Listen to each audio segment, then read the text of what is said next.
Thank you all so much. Let me just point the microphone a bit. They told me not to lean into it. So hopefully you can all hear me. What a joy it is to be here. I'm very grateful to the Society of G.K. Chesterton for giving me this opportunity to discuss Chesterton and my Jewish Catholic journey. When Dale, where is he? He's motoring around here. Here's some. There he is. When I told him that now that he's motoring around and he has the goatee, we need to have one of our artists here paint the back of his jacket saying "Heaven's Angels." When Dale Ahlquist called to invite me to speak on my experience as a convert to Catholicism from Judaism, whose journey into the church was sparked by reading Chesterton, I told him in all honesty that I wrestled with Chesterton's writings on Jews. Dale encouraged me to speak honestly about that wrestling, and I am grateful for it. I know from experience that the Chesterton community is not afraid to reckon honestly with uncomfortable truths. In fact, it was that very honesty within the Chesterton community that helped me overcome my resistance to entering the Catholic Church. In 2002, when I was a new Christian, but before I was Catholic, I was one of the only Protestant members of the New York City Chesterton Society. I was just wondering, is there anyone here, whether you're now still Protestant or whether you're Catholic now, is there anyone here who's known that experience of being one of the only Protestants in a Chesterton society? Yes, well, God bless you. Thank you for your persistence. I remember that there was a meeting when we were discussing Chesterton's writings on the need to acknowledge one's sins. And I said, well, remember this is 2002. I said, well, it doesn't seem like the Catholic Church is in line with what Chesterton's saying, because when I pick up the newspaper, I see Catholics denying that their church has a problem with priests who abuse children. They're saying that the problem isn't with the priests, but with the media exposing the priests. That doesn't seem to me like a willingness to acknowledge sins. To my surprise, the Catholic members of the group answered by saying that whatever I might have read in the newspaper about Catholics being defensive on the abuse issue, they weren't defensive. They were as angry about abuse in the Catholic Church as I was. In fact, they were even angrier. They were willing to admit that their own church had a problem, and they themselves wanted to be part of the solution to that problem. That meeting was a revelation to me. I had no idea that there were people who were sincere, faithful Catholics who were willing to admit that the church they loved, the church they were willing to die for, was in need of purification. It was the witness of those Catholics, my fellow admirers of G.K. Chesterton, that helped me believe that I could be part of the Catholic Church, the church that is, at one and the same time, a school for saints and a hospital for sinners. So I intend to speak about Chesterton's role in my conversion, and then to address some of the writings of his that I have wrestled with. But before I do that, I have some preliminary reflections on the topic of what we should do when someone we admire does something that gives us pause or that should give us pause. As some of you may know, and as I just learned from Dale Ahlquist, there's a book that's coming out in England by Richard Ingrams called the sins of Chesterton. And from what Dale has told me, based on what's been an excerpt that's been published from this book thus far, it's going to be a book that will be a challenge to the Chesterton community. And so, you know, this makes even more important, I believe, what we read in the first letter of Peter in the translation by Chesterton's friend, Monsignor Ronald Knox. The time is ripe for judgment to begin, and to begin with God's own household. And if our turn comes first, what will be its issue for those who refuse credence to God's message? G.K. Chesterton lived this truth. He wrote in his autobiography, "When people ask me, or indeed anybody else, why did you join the Church of Rome? The first essential answer, if it is partly an elliptical answer, is to get rid of my sins." With those words, Chesterton gives us a moral imperative. If those of us who are Catholic are to imitate him, we must be willing to undergo a purification, a reckoning. Since the world became aware of the horrors of Nazi Germany, many communities of people who admire certain great artists or writers have gone through a reckoning of their own. To give one example out of many, the great composer Richard, I can never pronounce that, Wagner, was a genius whose operas are justly celebrated. But he was also a fierce nationalist and anti-Semite whose creative works became an inspiration to Adolf Hitler. Although it would be wrong to implicate Wagner in the Holocaust, his works are so inextricably associated with Hitler that today, if people wish to perpetuate his music, they must engage in frank discussion about his offensive views. That is to say, Wagner's fans must face his offensive views honestly. They must distinguish between those things he said that are worthy of praise and those things he said that are unacceptable. That is the only way to ensure that Wagner's true legacy, his artistic greatness, will endure for future generations. And that kind of reckoning is, in fact, what many Wagner fans are doing throughout the world. Our friend Joseph Pierce has pointed out that J.R.R. Tolkien, who fiercely defended Jews and opposed Hitler, engaged in this kind of reckoning. Tolkien admired Wagner, yet he knew what to take of him and what to leave. So too did Dietrich von Hildebrand, whose parents were personal friends of Wagner. We need that kind of reckoning in the Chesterton community to ensure likewise that Chesterton's true legacy, his true greatness endures as it should. And here I think again of Dietrich von Hildebrand as an example. And I want to tell you a story that I heard from his widow, Alice von Hildebrand.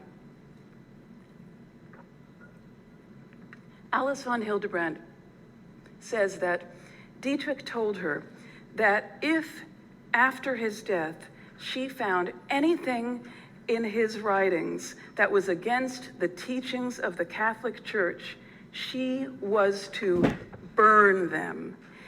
Is there anybody here who does not believe that G.K. Chesterton would have said the same thing? Is there anyone here who believes that Chesterton would want people to follow his example if he did or wrote or said something contrary to Catholic teaching? No, absolutely not. G.K. Chesterton strove in every way to be a man of the church.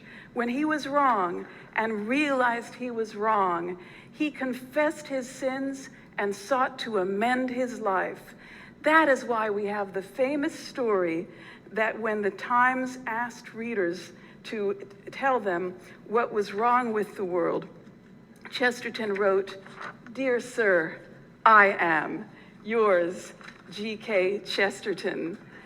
Now, I know from the Quote Meister on the Society of G.K. Chesterton's website that quote may not be authentic. We don't know. But regardless of whether it is authentic or is merely a legend, it has survived because it expresses the deepest truth about who Chesterton was and who he wanted to be.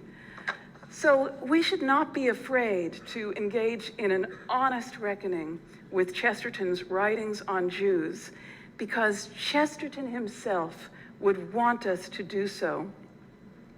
I want to speak now about what it was like for me as someone from a Jewish background to encounter Chesterton. First, I must be honest with you. If you think of a Jewish home as a home that keeps kosher and where men wear yarmulkes, that was not my home. My family practiced, and largely still practices, Reform Judaism, which is the liberal Jewish tradition that arose in Germany during the 19th century and is the dominant form of Judaism in the United States. With that said, I did know my Jewish faith. I did know it. I went to Jewish Sunday school as a child, and when I was 13, I was a bat mitzvah, meaning that I took a leading role at a coming-of-age ceremony where I read from the Torah. During my high school years, I drifted away from my Jewish faith. By the time I entered college at New York University, my religion was rock and roll. It was the mid-1980s, and I was a contrarian. Some things never change. So I fell in love with the music of my parents' generation and became a historian of the pop music of the 1960s. I wrote for rock history magazines such as Mojo, and I interviewed great artists such as Brian Wilson, Leslie Gore, Harry Nilsson, and Del Shannon. It was a rock musician who first introduced me to Chesterton. I was interviewing him and asked him what he was reading lately, and he answered, "The Man Who Was Thursday." That was December 1995. I was 27 years old, which makes me now 50, and I went out almost immediately and bought The Man Who Was Thursday. When I finished reading it, I went on to read Orthodoxy and Heretics. 4 years and many more Chesterton books later, I was a Protestant, and in 2006, thanks be to God, I entered into full communion with the Catholic Church. What attracted me to Chesterton? I was drawn to him because I could see that there was something timeless about him. He seemed to me to be, as the title of this conference says, Chesterton seemed to me to be a prophet. Writing at the start of the 20th century, he foresaw the coming of what Pope Benedict XVI would call the dictatorship of relativism. It was a world that was very familiar to me, yet I knew that it was not making me happy. Chesterton, by contrast, and this also gets to the title of this conference, Chesterton, by contrast, was joyful. When I read him, I knew he had something I wanted. And as I read more deeply into his writings, I drew from him certain moral imperatives. These imperatives came to shape my personal worldview, and they still shape me today. They are as follows. Number one, I must always place language at the service of truth. Chesterton wrote, "I know nothing so contemptible as a mere paradox, a mere ingenious defense of the indefensible. If it were true, as has been said, that Mr. Bernard Shaw lived upon paradox, then he ought to be a mere common millionaire, for a man of his mental activity could invent a sophistry every 6 minutes. It is as easy as lying because it is lying. The truth is, of course, that Mr. Shaw is cruelly hampered by the fact that he cannot tell any lie unless he thinks it is the truth. I find myself under the same intolerable bondage. I never in my life said anything merely because I thought it funny." Moral imperative number 2. I learned I must always place personal judgment at the service of truth. I read in Chesterton, "Pride consists in a man making his personality the only test, instead of making the truth the test. It is not pride to wish to do well, or even to look well, according to a real test. It is pride to think that a thing looks ill because it does not look like something characteristic of oneself." Moral imperative number 3. I must call out sin for what it is. I read in Chesterton, "Original sin is the only doctrine of Christian theology which can really be proved." And when people ask me, or indeed anybody else, that's the quote I read earlier, "Why did you join the Church of Rome?" His answer was, "To get rid of my sins."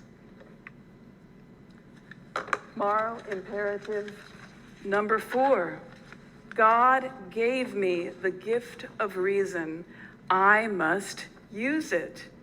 Chesterton wrote, "There is a thought that stops thought. That is the only thought that ought to be stopped. That is the ultimate evil against which all religious authority was aimed." Moral imperative number 5. I must recognize and follow permanent standards of morality.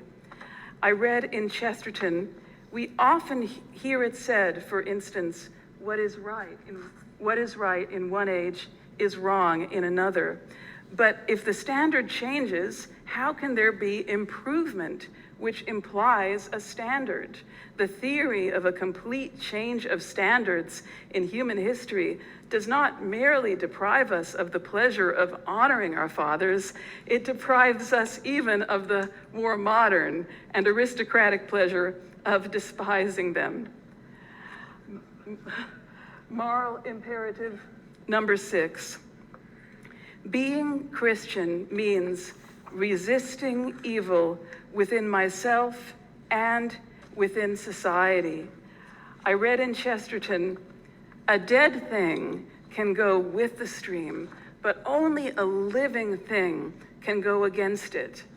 And if the divinity is true, it is certainly terribly revolutionary. Christianity alone has felt that God, to be holy God, must have been a rebel as well as a king. Alone of all creeds, Christianity has added courage to the virtues of the Creator." Now, with those moral imperatives in mind, and if I could have the next slide, please. With those moral imperatives in mind, thank you, I would like now to examine some representative samples of Chesterton's writings on Jews. There is only time to look at a few examples. For more, I would refer you to Simon Mayer's excellent study, Chesterton Jews. I need to tell you that some of these writings may be shocking to you. They were shocking to me when I read them. I actually, after reading some of these, I ordered from the library GK's Weekly to look at one of the articles mentioned in Simon Mayer's book in context so that I could see how it looked on the paper. I wanted to see that these things weren't being just taken out of context and twisted. And what I found was that they weren't. And what I found also was that there was one essay of Chesterton's, which we're going to look at here, where he said something that was so disturbing that when Frank Sheed collected his writings, it was excised. And the version of this essay of Chesterton's called On War Books, that'll be the last example we'll look at, the version that is in the Ignatius complete writings of Chesterton is the Frank Sheed version that excises this one line. So, you know, I mention this because it's all the more reason why we as the Chesterton community need to get ahead of things like this book that's coming out from Richard Ingram's. We need to read Chesterton's Jews by Simon Mayers, which has quite a lot more information than is in the Ann Farmer book. And we need to know what he said so that we can know what to take or leave and how to reckon within ourselves so that when people come back to him and say, do you know that Chesterton said that? Instead of saying, oh, that's a lie, I have the Ignatius edition of Chesterton and he never said that, we can say, yes, we know that he said it. It was so terrible that it was left out of his collected edition and it was wrong. And we don't believe that, and we believe that if Chesterton were alive today, he would disavow that, because Chesterton, at his best, and in the deepest recesses of his heart, always stood for what was true. With that in mind, this picture is of Chesterton with Israel Zangwill, the Jewish poet. We read in Ann Farmer about Chesterton's friendship with Israel Zangwill. That's been used as something where we say, see Chesterton had Jewish friends. What we don't know about, because it's never been discussed, and it should be discussed in the Chesterton community, is that that photo was taken in 1909. I'm very sorry to tell you this. I did not know until I read this. But by 1924, Zangwill was saying that Chesterton was an anti-Semite, and he was complaining that Chesterton and Belloc are constantly bragging about their Jewish friends. Now, we need to know this, so that again, when people tell us this, we won't say that's a lie. We can't say that because we stand for the truth.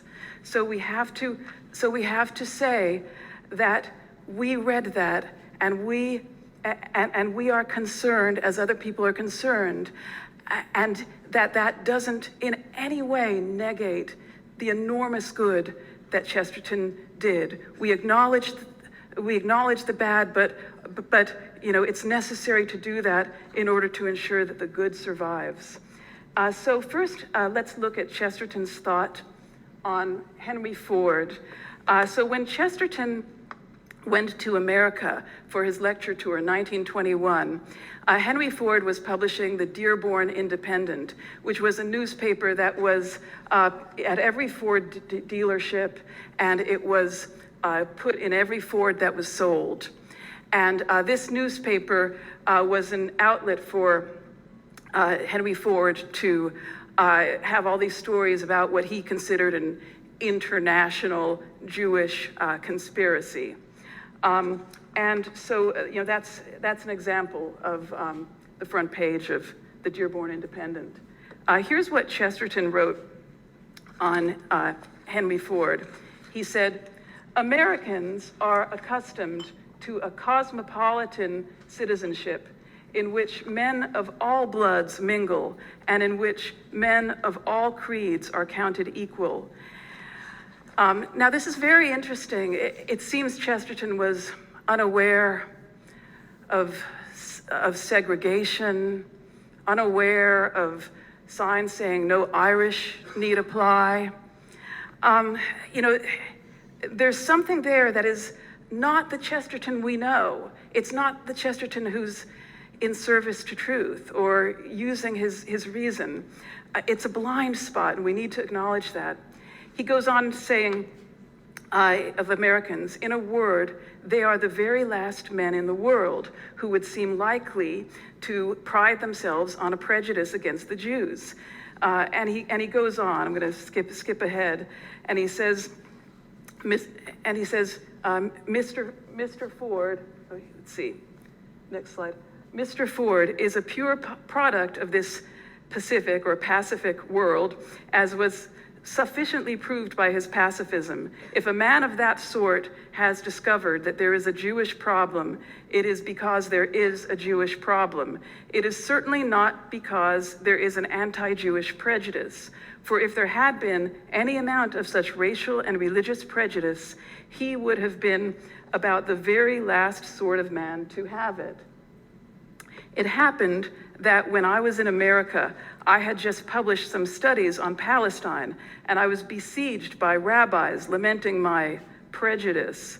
I pointed out that they would have got hold of the wrong word, even if they had not got hold of the wrong man. As a point of personal autobiography, I do not happen to be a man who dislikes Jews, though I believe that some men do. I have had Jews, this is, by the way, very true throughout his life. I have had Jews among my most intimate and faithful friends since my boyhood, and I hope to have them till I die. But even if I did have a dislike of Jews, it would be illogical to call that dislike a prejudice. Prejudice is a very lucid Latin word, meaning the bias which a man has before he considers a case. I might be said to be prejudiced against a hairy Anu because of his name. And he goes on, but he says, but if after moving about in the modern world and meeting Jews, knowing Jews, doing business with Jews, and reading and hearing about Jews, I came to the conclusion that I did not like Jews, my conclusion would certainly not be a prejudice. It would simply be an opinion, and I should be perfectly entitled to hold, though as a matter of fact, I do not hold it. No extravagance of hatred merely following on experience of Jews can properly be called a prejudice. He goes on. I'm going to skip through some of this. I was telling my friend William Duino Jr. about this. William Duino is some of you may know him. He's a great scholar of Pius XII. He's been fighting the Pius Wars for years to show that Pius was not Hitler's pope. Pius was not an anti-Semite. William Duino, my friend who supports me in this research, he also loves Chesterton as I do. And he pointed out that this must be some blind spot, because in any other situation, Chesterton would speak against subjectivism, against taking one's own personal opinion and extrapolating that to an entire group. There's just something off here that, we can't deny it is Chesterton, but it's not the Chesterton that we admire, who shaped us, who made us want to be better human beings, better Christians, better Catholics. So he goes on, and he says, you can read, these people of the plains have found the Jewish problem exactly as they might have struck oil, because it is there and not because they were looking for it. Going to skip ahead. And he says it has appeared because it is a problem, and those are the best friends of the Jews, including many of the Jews themselves, who are trying to find a solution. That is the meaning of the incident of Mr. Henry Ford of Detroit, and you will hardly hear an intelligible word about it in England. Now, I don't know what Chesterton means by that last sentence. I'm not a historian, which is why so much of this was new to me. But I have to say, when I read him saying you will hardly hear an intelligible word about it in England, that implies that in England there was an uproar about Henry Ford's prejudice. Now, this speaks to the question of, was Chesterton a man of his time? And I would say that if he was a man of his time, he was certainly a contrarian of his time. There are good things to be a contrarian about, and there are bad things to be a contrarian about. And I would say if you're going to be a contrarian, when people are saying, this is anti-Semitism, it's bad, and you say, no, it's not really a prejudice, it's based on actual experience, I'd say that's the wrong side to be a contrarian about. So now, one might think that when Adolf Hitler came to power and began to send out his brown shirts to engage in organized attacks upon Jews, Chesterton would soften his stance towards the Jewish people. In fact, his writings about Jews from that time onward grow more flippant.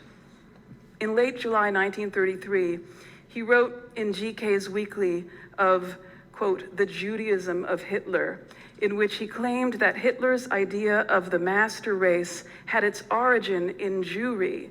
In it, as this slide shows, I realize the writing's quite small, he said of the Jews that, quote, they have been too powerful in Germany.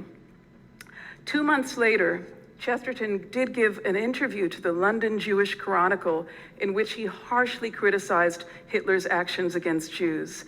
It's worth considering both what he said and how it was reported at the time, for the reporting gives some important historical context on how Chesterton was viewed in comparison with his contemporaries. So this is from an American newspaper that's reprinting. It's the B'nai B'rith Messenger, so an American Jewish newspaper that's reprinting Chesterton's interview with the Jewish Chronicle. And it says, I won't read you the whole thing, but it's speaking about Belloc. It says, Hilaire Belloc and Gilbert K. Chesterton have been rated as being among the outstanding anti-Semites in the world. But today, these two celebrated men of letters are among the authors of the strongest denunciations of Hitlerism and the Nazi anti-Jewish barbarities. And he goes on, and then he quotes Chesterton. We quote Mr. Chesterton's statement.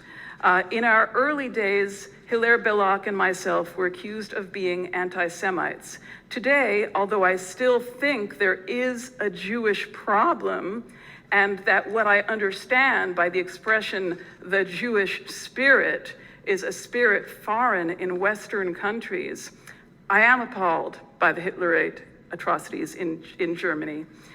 And he goes on and he says that, you know, Hitler's been driven to seeking a scapegoat and has found with relief the most famous scapegoat in European history, the Jewish people.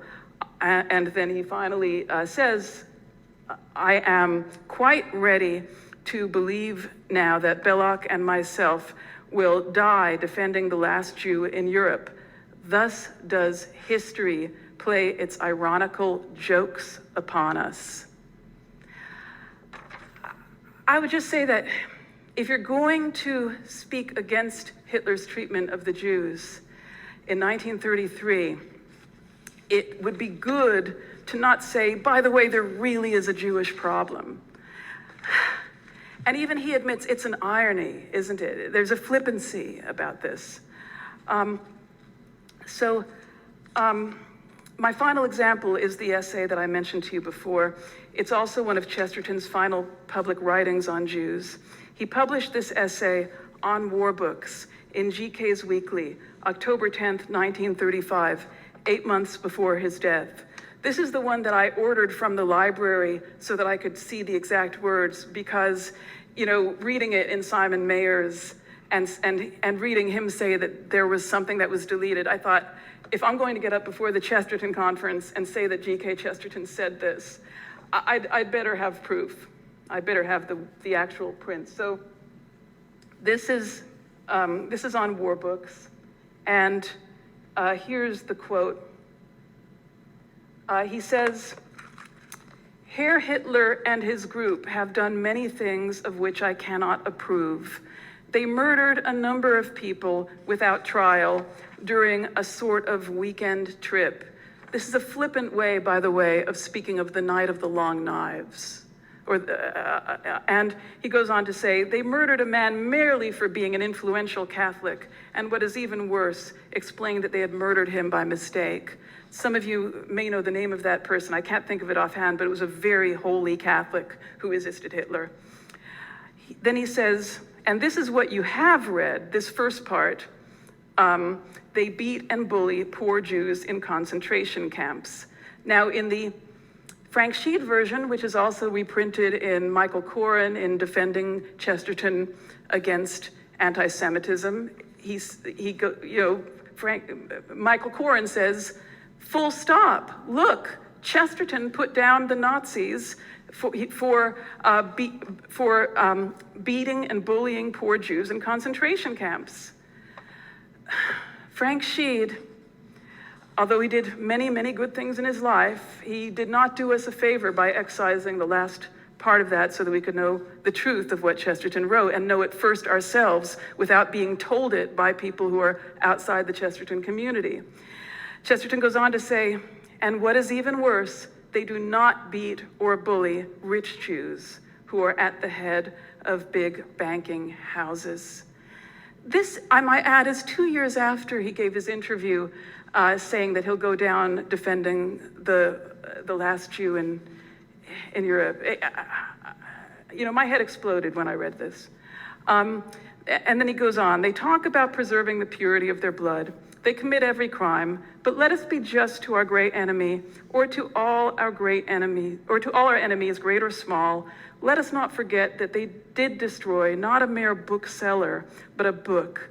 Let us not forget, in fairness to them, that they did make a bonfire which burned to ashes a very much boomed book called All Quiet on the Western Front. So Chesterton, being flippant, in 1935 says, hey, we can say one good thing about the Nazis. They burned all quiet on the Western Front. You know, what to say? I need time to process this. I don't know about you. I need time. But I think we better process this now, and we better get in front of this story before the whole world gets this story. And we have to process it honestly. And I think that, you know, helping us process it, we can honestly look at the good that Chesterton did, which is in those, among other things, many other things, those moral imperatives that I discussed. And we should ask, did Chesterton, in writing about Jews, place language at the service of truth? Did he place his personal judgment at the service of truth? Did he call out sin for what it is? Did he employ reason and not fads or fancies? Did he follow permanent standards of morality? And did he resist evil within himself and within society? And if he didn't, we need to say that he didn't. We need to say that this was a terrible blind spot. We need to even say that we're going to do penance for this. But we need to say all the more that, as with Richard Wagner, there is something great in Chesterton that should not die, that is for the ages. And this brings me to my closing. I'd like to share with you a question I was asked by my Pius XII historian friend, William Duino Jr. William, in addition to being a Pius XII historian, is also an editorial collaborator of Alice von Hildebrand. He wrote the historical footnotes for Dietrich von Hildebrand's memoir, My Battle Against Hitler. And so as William and I were discussing the things that I had read in Simon Mayer's book, he asked me whether I believed the Chesterton community should continue to have Chesterton canonized a saint. And I said to him what I will now say to you. I believe we should speak about how many saints read Chesterton. We should tell the world that reading Chesterton helps make saints. We have the power to convince the world that Chesterton's writings help make people holy. And the way we do that is by showing that we ourselves have become more holy through reading Chesterton the way he would want us to read him, taking what is good and leaving behind those things that are not edifying. Thank you. God love you.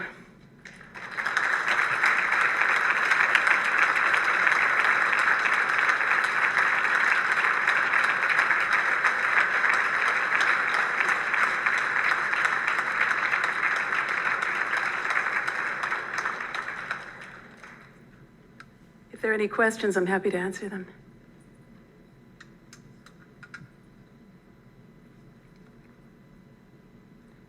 Is any criticism of the Jewish people anti-Semitism? Is any criticism of Christians by Jews anti-Christianity? That's a very good question. Is any criticism of Jews anti-Semitism? Is any criticism of Christians by Jews anti-Christianity?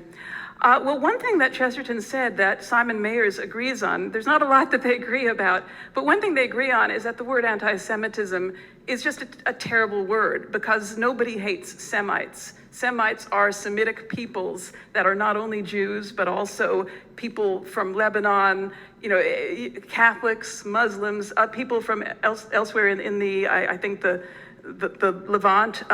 So the word anti-Semitism is misleading. And I suppose the best answer to say is that it's always good to make distinctions. It's always good if we are criticizing people who happen to be Jewish or organizations that happen to be Jewish, to criticize them for what they're doing that is worthy of criticism, and to criticize them as specifically as possible. So, if a Jewish person is doing something bad, to say this person is doing something bad, and not to say that, they're part of all these Jews who are doing those things. And likewise with Christians. I mean, I think, myself of the anti-Catholicism that we see, where in certain states there have been, I think Delaware is one of them actually, if I'm not mistaken, or certainly Connecticut it might be. There have been efforts to have, with sex abuse cases, the statute of limitations extended for reporting sex abuse crimes so that it targets Catholics. Just the statute of limitations extended for the Catholic Church, but not for anyone else. And that is anti-Catholicism. That is an anti-Christianity that we should speak up about. Not necessarily that we should oppose extending the statute of limitations, but we should oppose being targeted because of our faith. And so, there's nothing prejudicial or wrong about saying, we want to be able to prosecute abusers, but if you're wanting to prosecute abusers, speak about prosecuting abusers, no matter whether they're Catholic or not just Catholic ones. So, that would be my answer, to try to make our language as specific as possible to people or to social or civic organizations or governmental organizations that are doing things, but not to use the faith or ethnic group as a blanket descriptor. Thank you.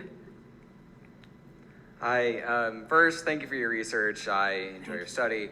But my question is, do you think the framing of the anti-Semitism, especially against the Nazis, could almost get more muddled in with the wider context, looking back?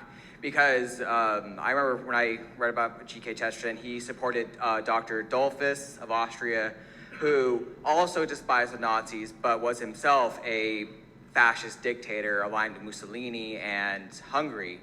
So do you think that maybe, trying to defend, the context of this very different time of post-war Europe that was filled with well, post-war Europe, we all know what that's like. Do you think that maybe trying to always defend these criticisms almost can't get anywhere, or do you think we can actually solve them? Because one criticism, like one justification of Chesterton, might lead to another criticism. Like, you are against the Nazis, but you defended Mussolini and Dollfuss, who were also fascist dictators, so who maybe were anti-Semitic, but had their own concentration camps. I think that's a very good point. I think that we have to be careful not to over-contextualize, because that will get us into trouble. I was reading a very good review by a Christendom professor, Adam Schwartz, of the Ann Farmer book. And he pointed out that this is the Ann Farmer book on Chesterton and the Jews. And Ann Farmer doesn't refer to Simon Mayer's research except in a footnote. She ignores many of the things that he brings out, and she in many places minimizes and tries to, I would say, over-contextualize things that Chesterton said. And one of the arguments she makes is that Chesterton was a man of his time, and in his time people were saying that. The problem is, as soon as you say that, you run into two things. Number one, you run into Chesterton's own words, which are that moral standards are unchanging. So what's right in one age is right in another. What's wrong in one age is wrong in another. Number two, how do you reconcile Chesterton's behavior with how Tolkien wrote about Jews, where he was willing to not have Lord of the Rings published in Nazi Germany, and rather than have to tell the Nazis that he was Aryan, because they wrote asking, "Are you Aryan?" and he wrote back this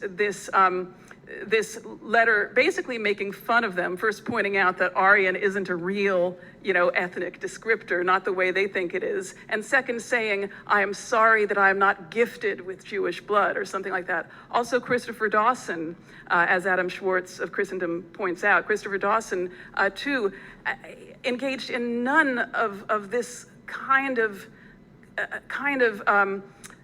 constant hammering polemic against Jews, and in fact he didn't have polemic against Jews at all. Christopher Dawson defended Jews. And then we have, of course, Dietrich von Hildebrand, and we have saints such as Edith Stein and Maximilian Kolbe. They who live by the sword die by the sword, or put it another way, and I ask all the classics professors here to forgive me for mixing metaphors, but is the contextualism the hill we want to die on, where we just want to say, oh, he was just a man of his time? It's so much better if we get ahead of it, and if we say not only were Chesterton's certain writings of his wrong, but they were so wrong that we are going to devote our Francis Chesterton Rosary League for the next year or whatever to doing penance for it. I think that would be an amazing sign to the world, because they would kill their argument. What can they say to the Chesterton community, to say, oh, well, you're great, saint's a sinner? What can they say if we say, we who are formed by him recognize with him that he was a sinner, and we are going to do penance for these sinful writings? It just kills their argument, and then we can go forward from there, showing that saints read Chesterton. Just a minute here. I have to say, unfortunately, Dawn, we are out of time. We could go 3 more hours. Oh, But no, wait, stay. The one thing I would like to clarify: what do you think Chesterton meant by the Jewish problem? Because I know what I think he meant by the Jewish problem, and it was that he considered Jews foreigners. Not that they were evil or bad, but he just considered them a nation without a country, and which is why he supported Zionism and why the Zionists wanted Chesterton's help. And he felt like the Jews were in exile and as people without a homeland, so they were always outsiders. That's what he meant by the Jewish problem, that they're always going to have a conflict with their host country. They always have this obligation to their own people. That's what he meant by the Jewish problem. And I think we do need to be honest about that if we're going to be honest. It's not a hatred of the Jews when he says Jewish problem. Certainly Simon Mayers tries to make that very distinction that you're saying with regard to hatred. What we're dealing with Chesterton is not hatred as we would normally know it, but he is engaging in, sadly, I would say, the same scapegoating that he's decrying in Hitler. Simon Mayers goes through all the different stereotypes of Jews: the greedy Jew, the Jewish Bolshevik, the Jewish coward, the secretive Jew, the ugly Jew, and the Jewish traitor. And he shows how all these stereotypes that date from like medieval times and that have been used to excuse pogroms, that these stereotypes are strongly entertained in Chesterton's writings. So even if that was the one thing he didn't like, that they were foreigners, it was like any stick to beat someone with. He would employ every rhetorical stereotype at his disposal to make this point. And I think if the best that we can say about him is that he thought Jews were foreigners, what does that say to us Catholics as a church where so many people have been ostracized as foreigners? We're supposed to be Catholic. That's universal. So we have to call out the evil for what it is, do penance, and that will absolutely, within 1 year,